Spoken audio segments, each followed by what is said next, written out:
All right, so Bill Gaede responded to me again, and he's still not getting what I'm talking about.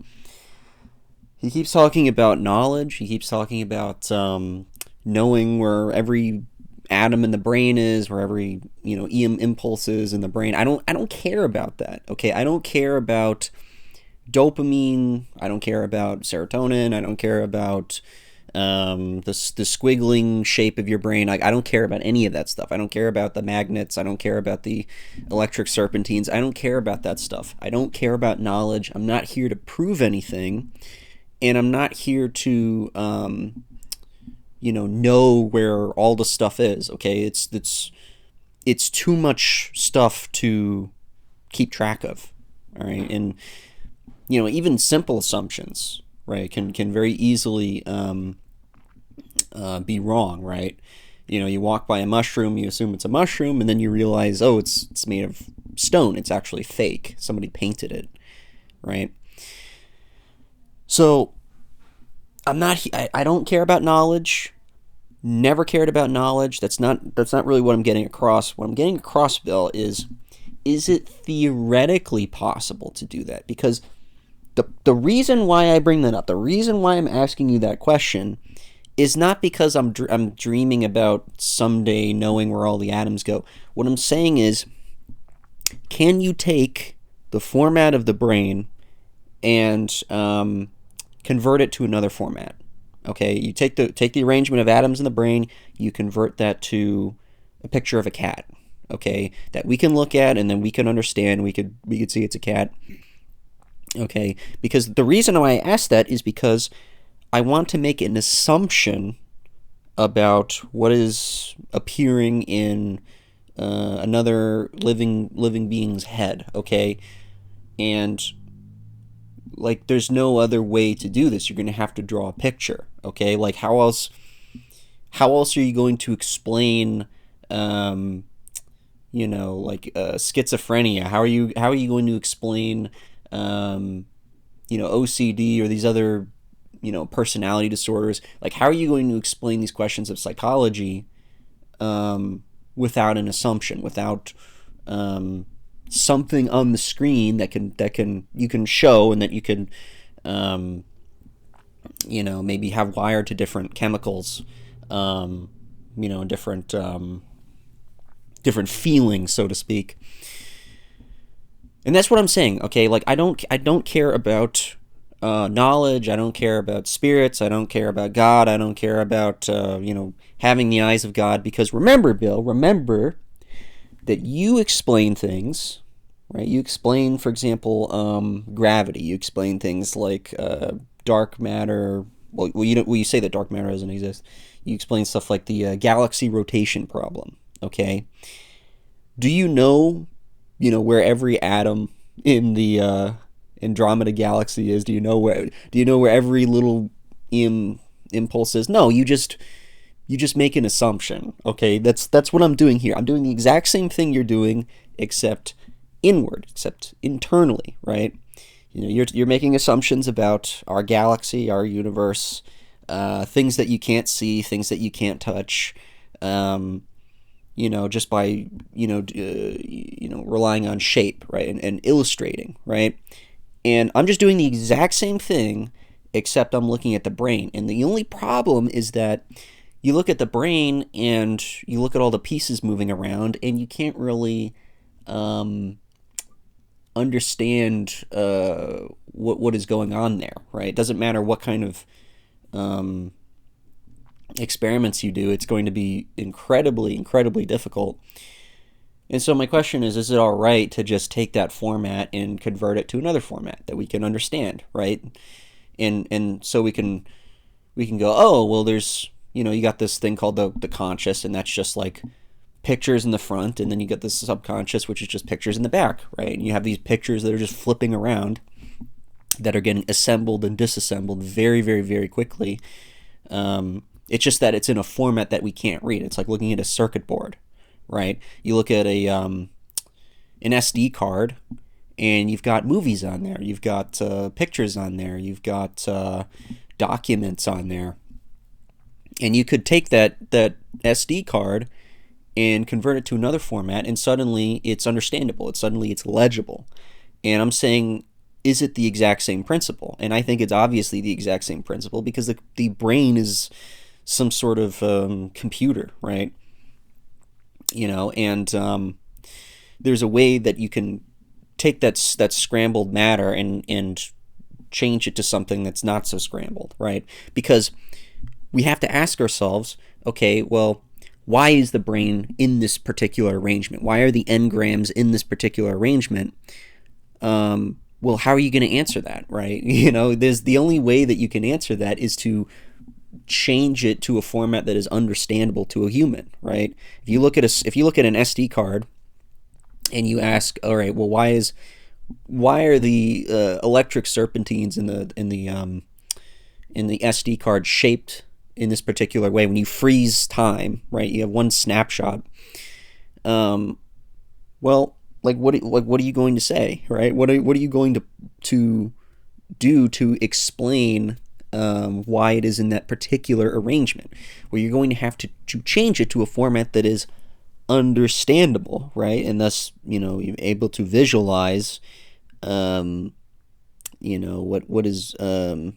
the actual, or explain, to explain like why that is, right? So that's all I'm saying. Okay, I don't care. Again, I don't care about dopamine. I don't care about serotonin. I don't care about the impulses and tracking wherever they go. I'm not here to claim knowledge. Okay, and if I do claim knowledge, it's just because I have a confident feeling about it, right? Which is subjective, which is not scientific at all.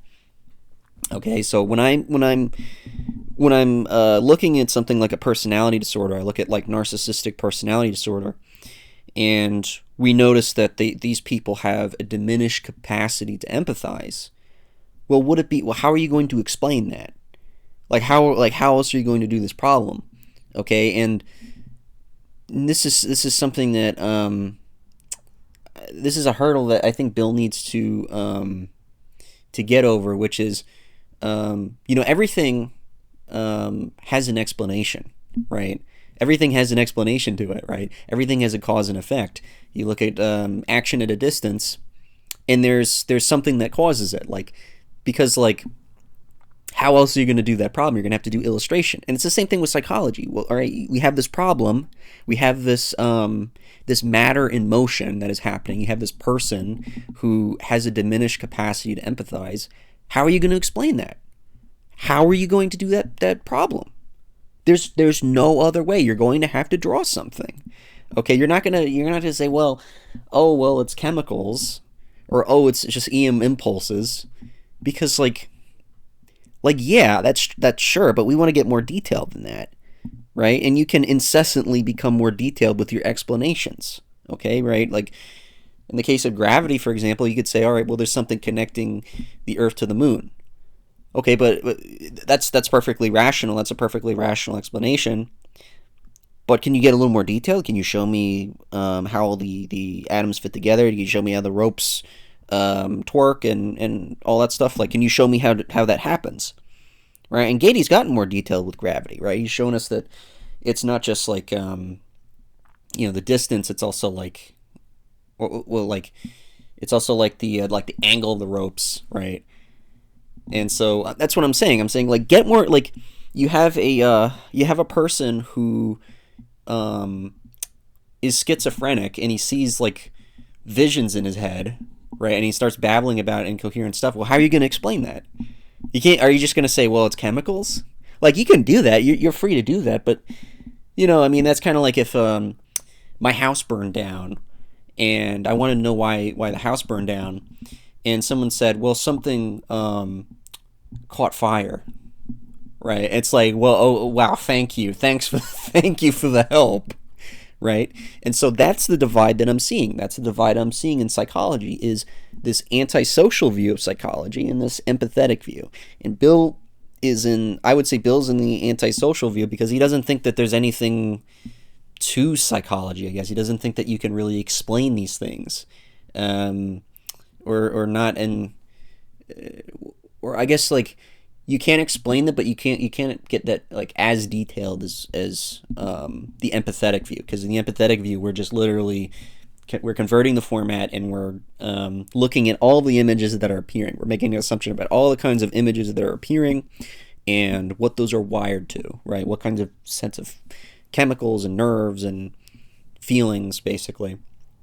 Like, because there's a lot of weird questions in psychology. We have questions about, particular fetishes, personality disorders, all kinds of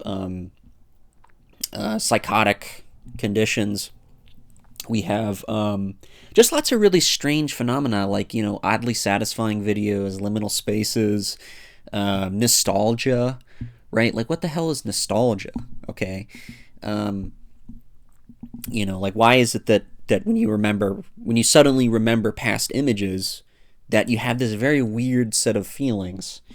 Okay. And, like, those are the kinds of questions that we want to answer in psychology, right?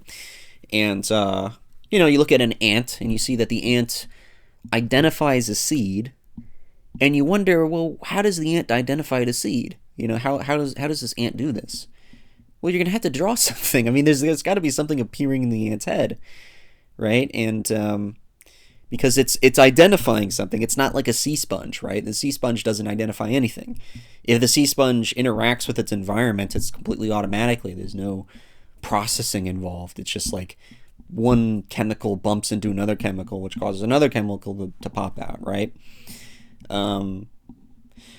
So that's what I'm getting across, Bill. Okay, and this experiment by these Japanese scientists, it's just to demonstrate that it is theoretically possible to take one format and convert it to another format. Okay, so that's all I want to say in this video. And I will be talking a lot more about psychology. I'm actually working on a short book about it, which has many different topics. What I'm really interested in answering is what the hell intention is, which is something that I think is a really important question, but I don't know exactly how to define intention. And I already told Bill about the thing about ovals and wedges, but we'll cover that a different time. So thank you and have a nice day.